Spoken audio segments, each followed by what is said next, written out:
She said, every mango has one seed. He said, no, you are not telling me the truth. He said, I'm telling you the truth. He said, no, you are not telling my truth. I am not your friend. So the other fellow says, you don't believe me? I am not your friend. They parted way. You understand? How? By creating a doubt. Just by creating a doubt. If you can create a doubt, you can successfully destroy them. You know what happens? Why the religions, especially theologies, those type of theologies believe this is the book, this is the God, nothing other than this. They never allow question. Why? They cannot stand having a doubt. That is why they must have the strength of the group. 20 people, 30 people, 20,000 people in numbers. What you cannot get in the truth in yourself, you try to find it in number. Or 200,000 people are following, can it be wrong? So your truth is measured in terms of popular following, right? Whereas in case of this knowledge in Vedanta, the Upanishad, it stands alone. If you don't understand, you lose. Truth doesn't lose. You have clearly two identities, absolute and relative. That is why in the whole Vedas, the first part of the Vedas, as we saw in the morning, Karma Kanda, talks about the relative achievements of life, which begins and comes to an end. Whereas Upanishads, the Vedas, the Vedanta, deals with the absolute knowledge.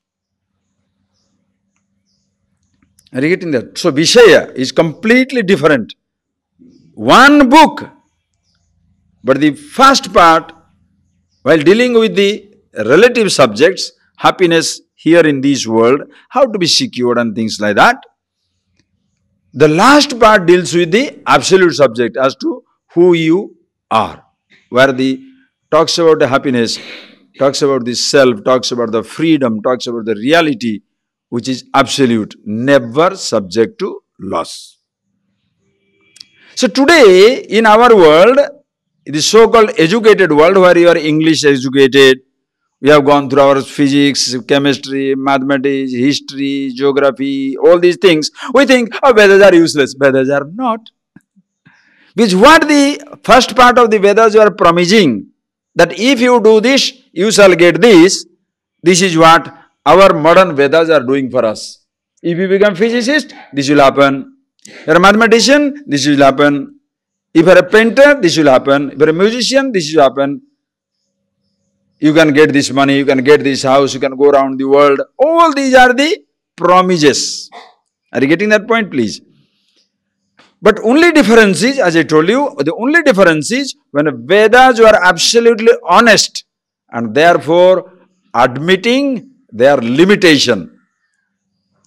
The modern Vedas, they promise you everything, but they never point out the limitation. It never points out, hey, you shall be educated. If you are educated, you shall be rich. If you are rich, you will have money. But definitely, it will not give you the happiness that you are looking for. That part they don't say. That is why after getting everything, when the person doesn't get anything, he is disappointed, dejected, commits suicide. You saw the celebrated case 3 days, 4 days back, that Indian family and the millionaire boy in Los Angeles. Just because the stock exchange collapsed, the money is wiped out.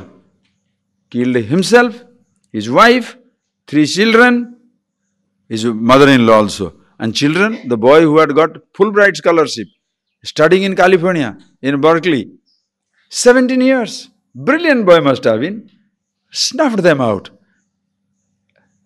Publicized case is one. Unpublicized will be millions.